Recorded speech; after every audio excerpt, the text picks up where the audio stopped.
وای وای وای قریب از جا افتاد حکمت زندگی بیچاره شرف. فیلم ترکی حکمت زندگی چند ماه اخیر یک بخشی از زندگی منیره ارزوبکووا شده است. برای اینکه کارم باز بین همین مایده‌کاری و سریال‌های همین ترکیه گرفته تماشا کرده همین خیالم برده دوخته میشینم زیق نشده. از هر بانو هستم. شاید به بیمارخانه رفته باشم. با وجود این مصادره به تکرار از دیسک فروشی ها و ممنوع شدن پخش و ترجمه، سریال های ترکی میان مردم همچنان هوادار دارند. پر شدن بازار از فیلم های به قول مقامات تحمیل کننده اخلاق و فرهنگ بیگانه، یعنی در مجموع خارجی، مقامات تاجیکستان را نگران کرده است.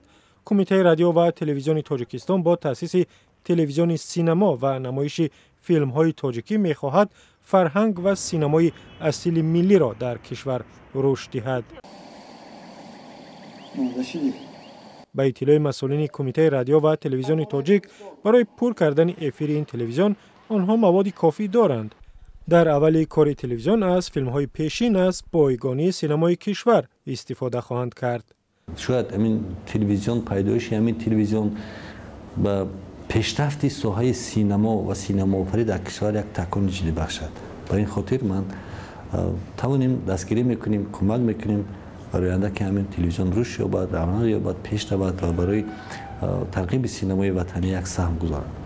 تلویزیون ویژه سینما در حال در تاجیکستان به فعالیت آغاز میکند که به باور متخصصان با یک رقابت شدید روبروست. سینمای تاجیک انتخابی زیاد ندارد.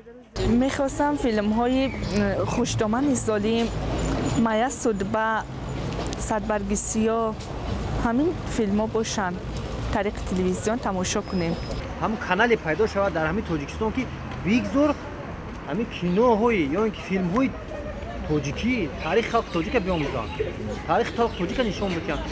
سریال تاجیکان برای سریال گرفتن نمیتونن، سریال های تاجیکی بگذار برای در طول بیش از 80 سال تاریخ سینمای تاجیک بیش از 200 فیلم هنری و 1000 فیلم مستند آفریده شده است که شاید طریق این شبکه نمایش داده شوند. بعد نمایش کل این خزینه حال تلویزیون نو چی می شود؟ سفر حقداد، رهبر اتحادیه سینماگران تاجیکستان، میگوید تلویزیون های فعلی کشور تا این وقت چند بار تلاش تهیه فیلم های خود را کردند اما موفق نشدند و باز هم رو آوردند به فیلم های قدیمی و خارجی.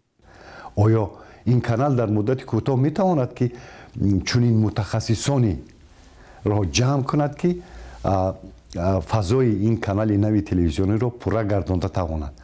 البته تا مدت آنها می توانند از کینوستودیوی دولتی تاجیک فیلم و اون ساخته به نام فیلم میگویم که اونا پورا سازند، پر کنند. ولی بعد چی می شود؟ بعد آیا مثل همون نمی شود که مثلا ما ترغیبگری در مجموع ترغیبگری سینمای کشورهای بیگانه گردیم؟ تلویزیون های دولتی تاجیکستان فیلم های خارجی را از دیسک های معمولی به رعایت حقوق مؤلف و به رعایت معیار صفت پیشنهاد تماشابین می کنند. اگر با رعایت حقوق مؤلف شود با نرخی ارزان به دست نمی آید. متخصصان ساحه سینما با آن تاکید می کنند که شبکه نو تنها با ریختن سرمایه زیاد می تواند در بازار سه رقابت سینما موفق شود.